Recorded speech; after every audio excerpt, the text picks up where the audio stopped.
have access to a spirit, a strength that enlarges and empowers you. Even better, you don't need to wait for the next big movement. You can heal the world. It's time for governance by grace. Welcome to Gracearchy with Jim Babka.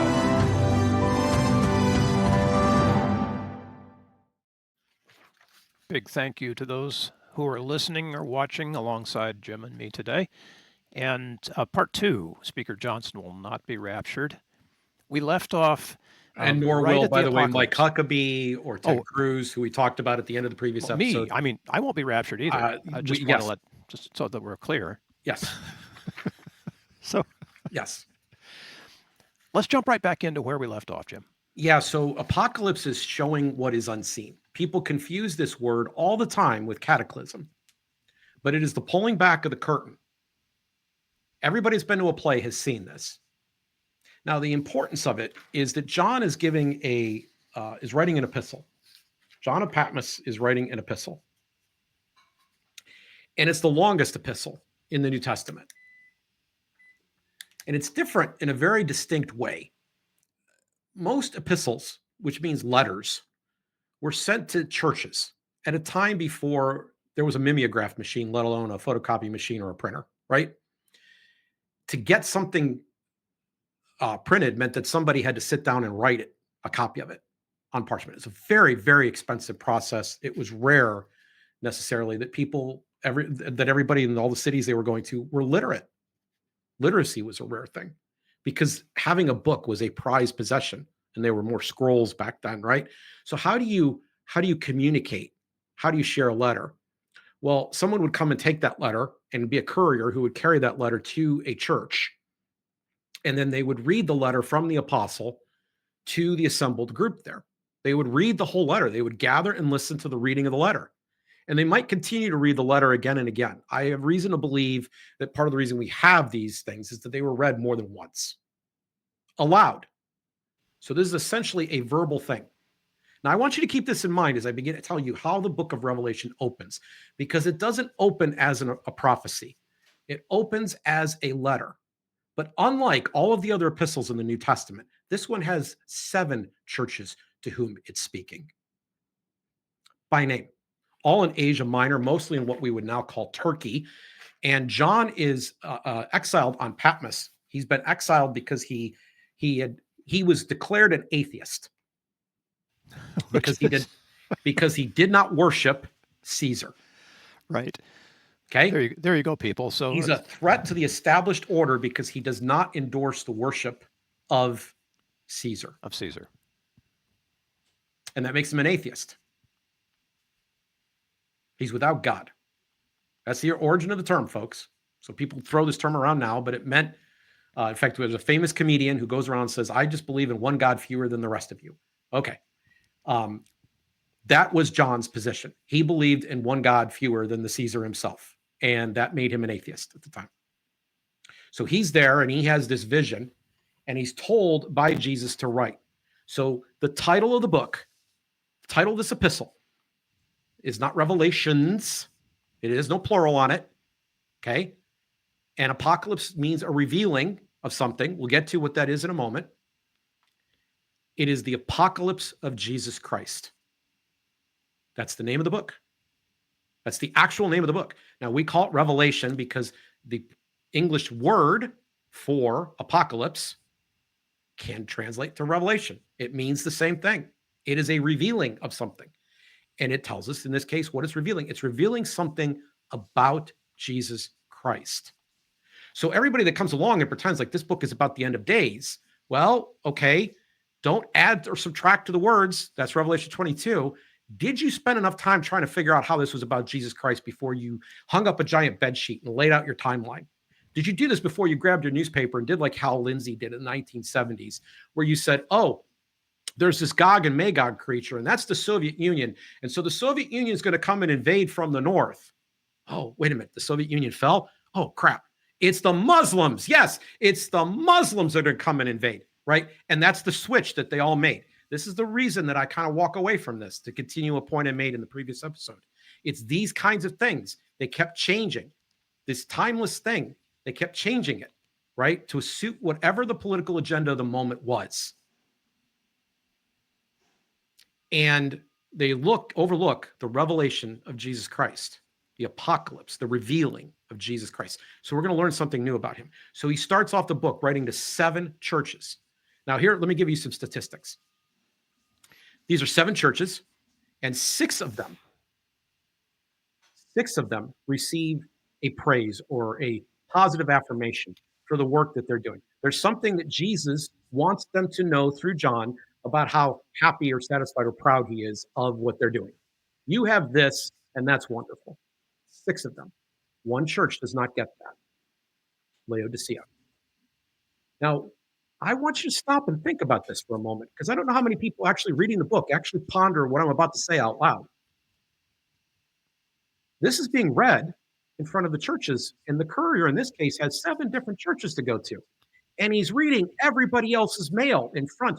So Laodicea knows not only what has been told to them in writing that you can read to this day, but they know that 6 other churches got this message.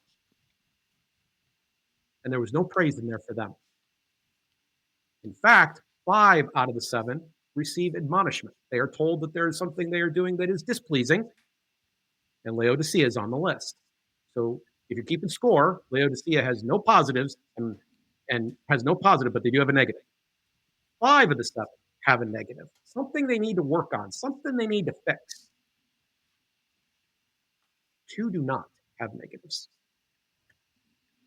You want to take a guess at what was special about those 2? I have no clue, and my history is pretty ancient right now. This is fascinating. They were under persecution. They were under persecution. Active persecution at that moment. They were experiencing real physical persecution. 2 of the 7 churches were actually going through persecution. Now, one of the problems with dispensationalism is not only its 1840s newness, it's also the fact that this view is not widely held throughout the rest of the world. Because Christians in many parts of the world will suffer for being Christians. They will suffer active persecution. It could be something like the inability to find work, or to rent or acquire housing, or they could be getting chased off of their land. It could mean their physical death. All of those things run the gamut. There are nations where you have to have a permit to gather more than a couple of people who aren't related. And if you're going to espouse a view that is counter to the regime, you don't get the permit. And if you meet anyway, everybody gets caught, they go to prison. And all you need is one person to speak out, and the whole thing could get busted up, right? It's a risky proposition in some parts of the world to be this. They know exactly what it's like to be persecuted. But we in the United States have religious freedom, and we have churches on virtually every corner. Like, they're all over the place. And so we don't, even though we pretend we're oppressed at times, we don't have any idea what it's really like to be in that deep, that dark of a situation where you have to be careful who you're talking to, when you're talking to them, why you're talking to them, when all you want to do is worship your God. So now we're speaking to these 2 churches, and you're giving them an apocalypse. What might you as an apostle say to them in that situation? What would you want to convey to these persecuted churches? Oh, hang in. It's going to get better. There you go. And I'll give you another phrase. God is in control. In fact, Jesus sits as the King of Kings. He is greater than Caesar. Well, let's go back to Genesis. Got your back, right? Yes. So this is a timeless thing, but it's being uttered here. So there is kind of this belief system within the Christian faith that there is an unseen realm, that there is something happening beneath the surface. We're pulling back the curtain in Revelation to kind of see what's actually going on in heaven, because a significant portion of it takes place there, and what's going to transpire on the earth, which shows that in the end, it all works out. We win. It comes out right. Stick with it. It's right. This is what's really spiritually, realistically happening behind the scenes of history. Now, you may write me off as crazy for believing anything like this, and I'm fine with that. Really, I am. But you know people in your life who believe this. And if they believe that all of these things have to be carried out and it's their job to help bring them about, and they take a grammatical, historical, literal version of this, they end up becoming advocates for the military-industrial complex. Sure, Big because time. we got to do everything we can to make it happen. Big time. The problem with how people read Revelation is they read as a pursuit of power. So let me tell you another story from the book of Revelation. There is a scene in heaven that takes place. And there is a book with a seal. And no one in all of heaven is found worthy to open this seal. And they say, and John begins to be distressed. He starts to weep. No one can open the book. Who is worthy? They said, hold on a second. Hold on. The Lion of the tribe of Judah, which is another name for Jesus. The Lion of the tribe of Judah. This is why C.S. Lewis, in his Chronicles of Narnia, made Aslan a lion. The Lion of the tribe of Judah is worthy. And then John says he turned and looked to the throne and he saw who was given the scroll. And it was a lamb who had been pierced. The Lamb of God who takes away the sin of the world. The same king who wore a crown of thorns on a cross is this king. Now, in the reading of this that I was raised with, which was very pro-military, very God and country, very America, although they believed America was going to fall under judgment as well. They still do. Believed that we served, some purpose in all of this. And we should support Israel no matter what the state of Israel is doing at any given moment. It does not matter what they're doing. They deserve our full, unqualified, unquestioned support, financially and militarily, and then endorsement within various world bodies. It does not matter what the question is, unqualified, 100% support, because I will bless them who bless thee and I will curse them who curse thee. They took that to mean that it applies to this current state of Israel. And when people start to read the book of Revelation, they start to attribute power to it. They see destruction and death occurring. They see judgments occurring, and they think a conquering king. Finally, Jesus came along the first time and he didn't quite get the job done.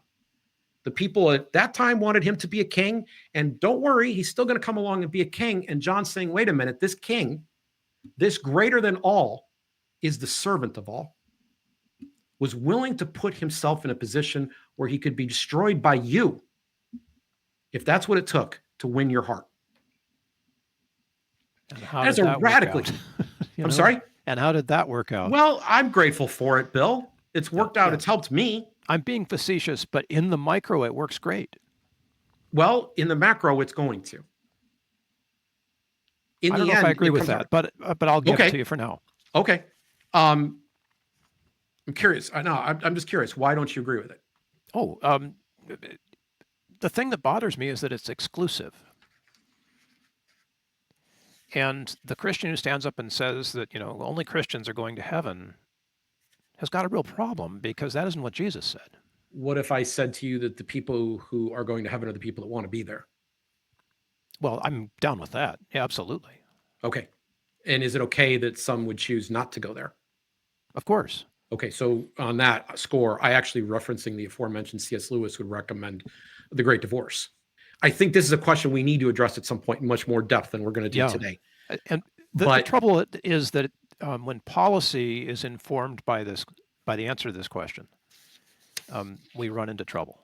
And when I said macro, that's kind of what I meant. So yeah. So this is a view that, it doesn't matter, chicken and egg. It doesn't matter whether or not the military-industrial complex helped Tim LaHaye sell more books, or he helped more bombs get sold. It doesn't really matter which came first or last, but it essentially is what happened.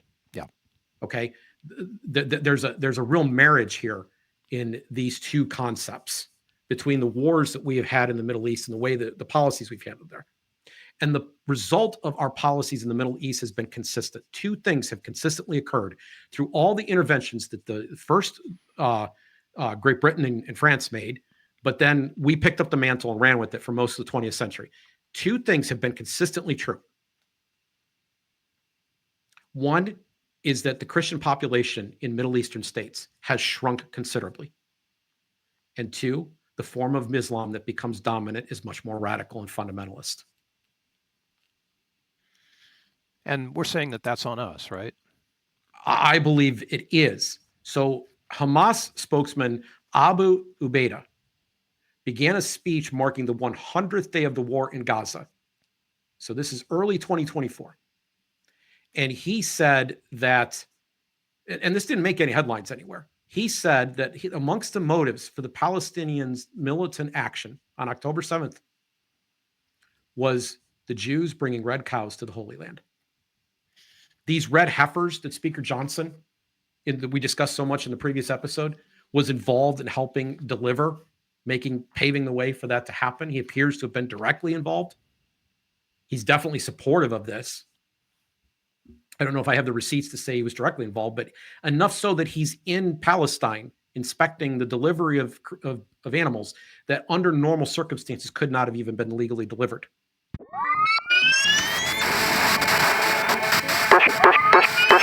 This show is brought to you by the Zero Aggression Project. Zap newsletter subscribers get alerts when each episode is released. The Zap website is also the pathway by which you can contact us by email and support the show. This program operates thanks to tax-deductible Zap contributions, and we appreciate your support. So, zap the state, and have a nice day.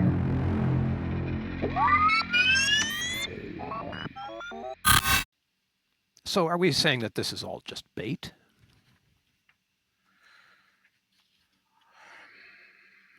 I mean, good people with honest intent are involved in dispensationalism. Yes. And good people with honest intent are involved in, the propagation of Islam throughout the world. Yes. And there's crazy people in both sides, right? But I don't want to label any of these people on any of these sides crazy, because that dismisses, that minimizes. I think it's far better to understand what their motives are and who they see themselves are, and recognize that they believe they're doing something good. So even Jim, even the suicide bomber? Yes, especially the suicide bomber. Right. Right from 9/11, I have to say, right from 9/11, I abhor the calling of the people who did this cowards. Can you imagine an act that requires more courage than putting your own life completely on the line, knowing you're not going to come home? When we call this valor when a soldier does it in the field. Yep. We when call it's D-Day, it heroism. it's okay, but we call it heroism when someone throws their life aside and rescues people in a burning building, but ends up not making it out when they go in for the fourth time or whatever it is. Yeah. We call that heroism. And we establish those things and say, okay, these people were doing something that they believed in so strongly at that moment that they would willing to give up their own life. Your life is precious. Your life is valuable. Those human beings, their lives was valuable to them too. What motivated them? What got them so angry? What made them so in despair? What made them believe that their life should be traded to this greater cause? And if it happens to be a God, well, let me just tell you something. There's an apocalyptic movement happening there. Something happened behind the scenes that isn't merely described by any of the material things. Oh, well, their land got taken. Well, they can get over that. Oh, their house got burned down. They can get over that. Oh, their son got shot. They can get over with that. Like again and again and again, you can pretend like all these things could be gotten over, but something took over in their minds that was beyond your material explanation, and no logical explanation was going to get them out of it. You weren't even going to be able to say to them out loud, you're going to lose your life, buddy. Yes. Yes. This to me feels like an impotent way of responding. It's like, don't talk about shh. Go have a cookie. They hate us for our freedom. Well, and yet that's what we've been doing now for several thousand years. Yes. Some part of us have had our head in the sand saying, oh, we got to do this because it is either biblical, or we got to do this because it is necessary. We got to do this because it is the political solution, or, pick any reason you want. But in order to do that, you have to put your head in the sand at some level. Even if you're bringing red heifers to Jerusalem, you got to put your head in the sand. Yes. So I don't like just so statements for anything. I taught Sunday school for 3 years, 3.5. And during that time, my class was kind of small because my thinking was I wasn't here to tickle your ears. I wanted to get rid of just so thinking because it never worked. Like there's all these trite prepackaged explanations for things. And if you go to a church, you can easily find them. In fact, they're cafeteria style. You can pick out one that will suit you. We got a whole science called, what is it, apologetics? This is why I am a dun. This is why I'm not darkening the door of an institutional church. I don't go. This is the number one reason. In fact, I'm able to put words for the very first time. I'm able to explain something that I have said many, many times. And that is that when I walk into a church and I see a flag on the stage, I already know there's a mess here. Yeah. I already know. They've conflated some things here because the Christian faith. So Jesus comes along. This whole thinking that I'm going down right now, where I'm pointing out that the Lamb was on the throne. There's a recurrent theme that's running through the New Testament. So, Bill, hazard a guess for me. What was the thing that Jesus talked about most in the red letters of the Bible? Let me see. By the way, it can be boiled down to one word. Love one another. Oh, I had to use 3 words. Love. I think I better just stay with love, Jim. Okay, that's a pretty good one. He did say the law and the prophets could be summed up in love your God and love your neighbor. He did say that, but that's not the thing he talks about the most. Okay. He heralds a kingdom. Kingdom is the thing. The word kingdom is the thing. He comes, he's bringing the kingdom of heaven or the kingdom of God. Anavim. Okay. We're good with that. He's bringing the kingdom. He's ushering in the kingdom. He's coming to herald, announce the kingdom. The kingdom but it's is not come. a political kingdom. That's the thing that everybody got wrong at the time and still do. Yes. So this is what he's bringing. He's bringing a kingdom. Okay. Now, before he kicks off his earthly ministry, he goes up into the desert for 40 days of fasting. And at the end of this, at his weakest, Satan himself comes to meet him and begins to tempt him. And his second temptation, he takes him up to the mountains and he says, here before you are all the kingdoms of the world, and offers them. He says, if you will bow down and worship me, I will give you all the kingdoms of the world. Now, this is a fascinating moment because it's not a temptation if it ain't real. Who is saying that they're in charge of all the kingdoms of the world right now? I have a phrase for this. This is my belief. This is the first time I've announced this publicly. It's called Cosmos Diabolicus. It means the devil's world. And I'm going to say to you something that's going to sound anachronistic. Because it is. But it still has a grain of truth to it. And that is that God is a libertarian. Now, what do I mean by that? I mean that the structure of the state, as it's designed and as it functions, is not an institution of God.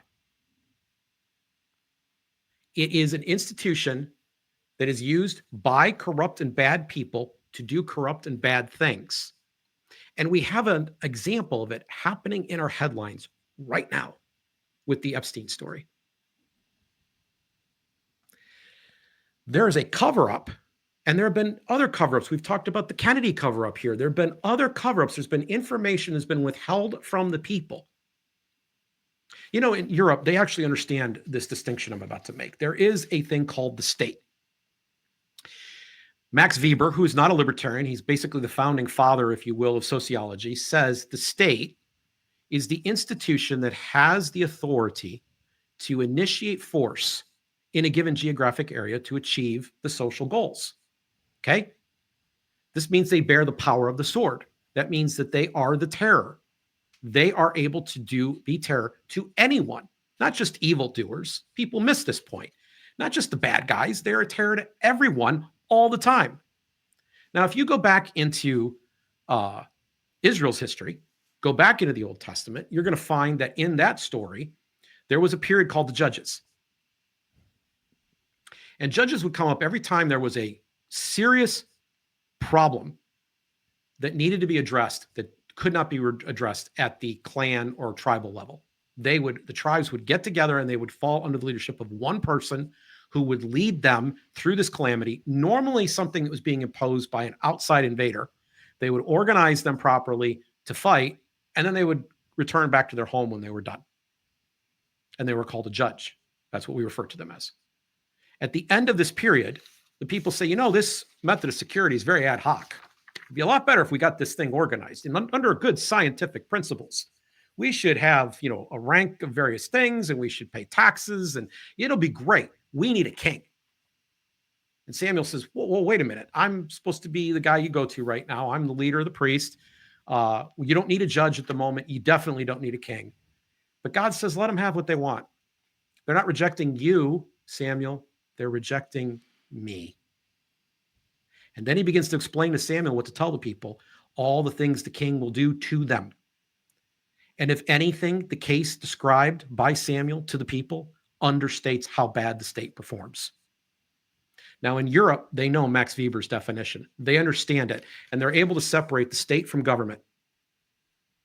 You see, a state is this philosophy, this point of view that we need some big bully who has the sword. Yeah, they're going to do some bad things from time to time, but we still need them to wield the sword to keep everybody toeing a line. We have to have order, for Pete's sake. Somebody's got to be in charge. We can't trust people to pursue their own happiness, to work together, to live in harmony. We simply cannot trust that. So we have to have a king. We have to have an authority. So over in England, they know this distinction because the state is represented by the king and previously by the queen, who every time a prime minister comes in, they go through a procedure where the queen or the king now would request of the prime minister to form a government in their name, in the name of the state, form a government. So governments can be monarchies, they can be democracies, they can be totalitarian, they can be all kinds of different shapes. But they still, at the base root of them, believe that they have the power, the moral authority, as it were, to initiate violence to get things done. Jesus comes along and says, no, I don't want you to be like the Gentiles. I don't want you ruling and having authority over one another. He modeled servant. He told them the greatest amongst you is the servant. And he modeled this when at hours before his arrest, he got down and washed the disciples' feet to show that he was their servant. This is the model that he left behind. And it doesn't stop there. When I say that God is a libertarian, let me go one step further. So we could get into a whole set of shows on what the church should be. But what is a church? What is it? I mean, fundamentally, should it be a collection of servants, right? It should. But here's the interesting thing. The word that they chose in the New Testament, the word that they apply is not a synagogue or a mosque or any of the other things they could have come up with. There were religious buildings. They could have called them temples or tabernacles or any number of things that they could have attributed to it. They chose the word ecclesia. The Greek word ecclesia appears hundreds of years in Greek city-states when there was pure democracy amongst the various city-states, hundreds and hundreds of years before Christ walked the earth. And it was the assembly of all the citizens. And in a classic sense, if you're familiar with this story of Socrates being on trial, it's before the ecclesia. It's all the citizens of the city, because they would be called together to rule on things. They would make decisions that were political, that we would recognize as being somewhat legislative today, and they would also be the jury for various types of trials that had to be heard. All the people would be brought together. And the name that gets applied to these assemblies of believers, the name that Jesus gives, the name that the apostles provide, is ecclesia, which we translate modern church. Now, because we have 2,000 years of churches and we have a building on every corner, we lose the sight of what this word means, and we think church equal religion. And given the way they perform, you're 100% right. But this was supposed to be a kingdom that was coming together where people in harmony began governing themselves together. They met each other's needs together, and they modeled love to the world that was so attractive that others would want to be in that community. Now, if your prophetic view overlooks, you hopped over the apocalypse of Jesus Christ and turned this entire book into a prophecy instead of an apocalypse, and then you made it all bloody, and then you, of course, gave yourself permission to be raptured out because you're not used to persecution, mind you. And then all this is invented roughly in the 1840s. Let me give you this, by the way, this quick history on this. This is actually really good. This is American Enlightenment, that whole thing. No, this is, so actually, John Nelson Darby of the Plymouth Brethren comes up with this idea in the 1840s. And there's even an attempt to predict exactly when it's going to happen. In fact, there's a variety of people who pop up on the scene and said, Jesus is coming at this point in time. There were calendar dates set. Yes, and they were in the 1840s. This is in more than one denomination. This occurred. Yeah. But it's important to note that Martin Luther and his era were all historicists. And we can get into what these divisions are, but they were not, let me just say, they were not dispensationalists. They believed that the beast had probably been the Pope because they had been through bloody wars and they'd been through persecution for expressing views that were divergent from the official Roman Catholic Church. Sure. Which was very tied into the state. It had been tied into the state. By that point, by, I don't know, what, 1,300 years? No one expected the Spanish Inquisition, right? Yes. They'd all experienced this. So the Martin Luther and the other great reformers, a lot of them believed that in a more historicist interpretation of these events, and that these events describe something that had developed throughout history. And the beast had been the papacy itself. After John Nelson Darby and the Plymouth Brethren do their thing, we have a civil war here in this country. But after the Civil War, there's evangelists that begin going out on the circuit and preaching. And some of them actually are able to establish churches and even in various institutions like seminaries and colleges and so forth. The most prominent of these was a guy named Dwight Moody, D.L. Moody. You remember that radio station in episode 1 that I was listening to? Yeah, kind of War of the World style. That was a station in Cleveland, Ohio, that is part of the Moody Broadcasting Network. Gotcha. So Moody's influence felt all the way down to that event that happened to me in, I don't know, roughly 1979 or 80. Then at the turn of the century, by the turn of the century, there was a guy named C.I. Scofield who did something extraordinary. He basically took something that hadn't been done since the Geneva Bible. It'd be wrong to say that this had never been done before, but he did it better. He made notes, interlinear notes in the Bible. So there'd be like a footnote or a mark, and then you would go to another spot on the page and you could find a cross-reference to another Bible verse, which is very helpful and handy. You know, where else did this get said? Because I remember it was else. Yeah, it's over here, right? So it would do that. And then it would provide maybe some notes on what something meant, or if there was a word variation in various translations or whatever. But in his version, for the very first time this had been done, he brought dispensationalism to the document and made sure you read the verses correctly so you could connect all the dots. So the dot connecting is largely done by Cyrus Scofield. And we still have Scofield Bibles around, right? My dad had one and carried it to church, where my pastor would get up and preach holding a Scofield reference Bible.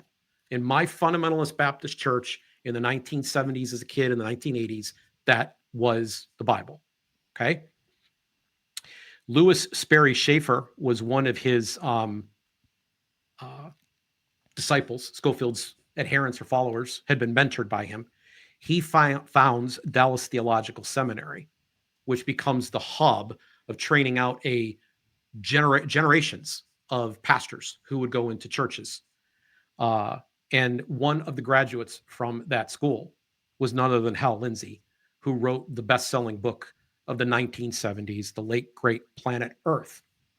And then there's me, a little kid, a teenager, being told these stories about why I should be scared about how the coming was going to happen. My father was a great man. I'm sorry. I say this all the time. I wish everybody would have met him. Amazing dude. I have nothing but the utmost of respect and affection. I miss my dad tremendously. He really believed that the rapture was going to occur no later than my lifetime. There was a constant expectation on his part. Now, this isn't a sullied thing. Let me explain what I mean. Jesus lays out in the Olivet Discourse and elsewhere, he lays out this idea that you should be ready for the coming. There's a state of life that we are supposed to live in as believers. I don't know if you've heard songs like "Live Like There's No Tomorrow," whatever. It's actually a really bad life philosophy, right? Because you don't save, you don't eat correctly, you take risks you wouldn't take otherwise, you don't spend time doing the things you should do, you neglect some things, okay? If you knew you were going to die in 48 hours, what would you do differently? But there is a portion of us that should actually live that free. Likewise, there is a portion of us that should be grounded in the moment, that you don't want to be caught when God suddenly arrives and you're doing something you shouldn't be doing. you're doing something evil or bad to another human being. You don't want to be caught in that position. You want to be ready at any moment so that when he walks through the door, it's like, oh, I'm glad you're here. Look what I'm doing. You're proud of what you're doing instead of embarrassed by it. This doesn't need to be complicated. It's a state of mind or way of living, but it doesn't necessarily mean that there's going to be a rapture. You understand? Right. It just means you need to be ready for whatever comes, like whatever moment comes. So what is this? It's the Hebrew wedding, right? It's the Yes, that's another one of the parables that Jesus told about the wedding, about the arrival of the bridegroom. Yeah. Yes. Be ready. Be ready. Okay. So to me, and this is the first time I've actually expressed something that you've been aware of, Bill. You've been aware of since before we started Gracearchy. My libertarian values that I hold are warp and woof. They're enmeshed with my faith. They're not separated. I don't hyphenate myself in my description. To be a good libertarian is to be Christian. To be a good Christian is to be libertarian. It means that I respect you as a human being. I recognize at any time, because I recognize this first in myself, golden rule style, that anytime someone uses violence and theft against you, anytime I decide that I have an agenda for your life, an ideology, that I'm going to impose by force in some way, I'm going to get you to do what I want, no matter what it takes, that in that, I reduce your happiness, your harmony, your prosperity. So and I happen to notice it in the world as you're going out with your happiness, harmony, and prosperity. That's how you flourish. That's how you make the world a better place. That's how you make it a better place for me and my family. But I'm going to go one step further and say that in Genesis, we see this story of Adam and Eve in the fall. There's no chance. This is one of my libertarian lights on moments. There's no chance that God was caught off guard by what Adam and Eve did in that garden. He wasn't like, oh, shoot, I didn't see that coming. And no believer that I've ever met ever thinks he did. So given that he had foreknowledge that this was the distinct and open and likely possibility, maybe he knew for sure it was going to happen. Most Christians believe that. Why did he do it? Why did he give them that much freedom? Why did he go through the trouble that he went through to redeem all of them? And you got to it. You said it was love. And to get to this point where we have a kingdom where we're all learning how to voluntarily cooperate with each other. Like there's this concept that's been completely bastardized by the institutional church called the tithe, which was the notion that I'm supposed to give of my first earnings and share it with others to advance the ministry. Well, what's the ministry? By this shall all men know you, that you love one another. It's supposed to be a community that's so amazing that people want to know what's happening there. Why is it happening? Why? They're known for their love.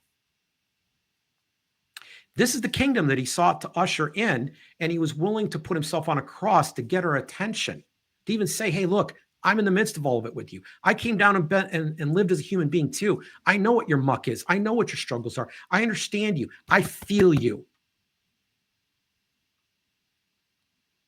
I'm sorry, you had a question. Oh, I was going to say, so is it unkind to say that Speaker Johnson won't be raptured? No, I'm sorry. It's just a fact. Just a fact. Because the rapture isn't happening? No, or it happened the night that I was listening to that War of the Worlds broadcast, so to speak. Yeah. You see what I'm saying? Yeah. Like the story has continued to evolve. It is not as timeless as everybody's pretending. You can go back to Numbers. And by the way, earlier I said I wanted a steel man, and I didn't fully do that. Mr. Stinson, Byron Stinson. He references not just that, but if you spend time with him, listening to him, he talks about Ezekiel 36. He talks about Micah 4 or 5. I can't remember which one it is. He talks about these things. He has a way that he's webbed all of these things together into an intricate thing. And people are excited by what he has to say. He's really, really super sincere about this. But in his misguidance, he's turned Jesus into the bloody king he wants, the mauling lion, not the lamb, and missed the message of the actual kingdom. And then two, he's helping foment war. And so is Mike Johnson, and so is Senator Ted Cruz, and so is Mike Huckabee. They all want a war to occur in the Megiddo Plain, right where Israel lives. They want the whole world to assemble in battle on that spot. That is, if you live in that neighborhood, is that something you want? You want a war to happen on your street? I don't want that, and I don't live in that neighborhood. Yeah, I don't want it either. And I don't want to do anything to So- immanentize an eschaton that I don't believe is being predicted there. So we got to bring ultra grace to this. How do we prevent it? Or do we just, like God, allow it to happen so that people will learn on their own? So I expect that we're going to get messages. If people finish listening to this podcast, they will come back to us chapter and verse and tell me all the ways in which I'm wrong. Of course. And I'm fine with this. I really am. I mean, it's great, right? I'm going to tell you up front, I have more jobs than most people have. I have a lot of different hats I wear. And one hat, the people contacting me in one hat don't recognize that I'm over here working in another hat at a moment. So, it's a lot of times I'm juggling to get to the point where I do a podcast like this. The reason I have not done more podcasts like this one is because I spend most of my time living in a political philosophical world. I don't spend a lot of time in a theological world. I don't have time. I'm working a lot and I'm on a lot of different projects. But Jim, I don't necessarily have the time to respond to every one of these things. Yeah, respond or not. You're writing the line right there. I welcome it. I want you to tell me why I'm wrong. Yeah. Yeah. Okay. So here's the respect I have for you. I'm going to tell you the truth as I understand it right now, dear audience. And I expect you to come back and tell me the truth as you see it if you think I'm in error. And I expect you to deliver that truth in love. I expect you to say, Jim, it's because I care about you. I'm going to tell you this, not because you're an a-hole, not because I think you're Satan's spawn. I recognize that you came here today and told a story of your own development, your own conversion, and how you've arrived at these things. And you've argued with data and facts. In fact, you quoted scripture along the way as you did it. Because I recognize your method. This is the method I grew up with. And the reason that I have such a hard time doing these kinds of shows is because I really do believe I need to come chapter and verse prepared.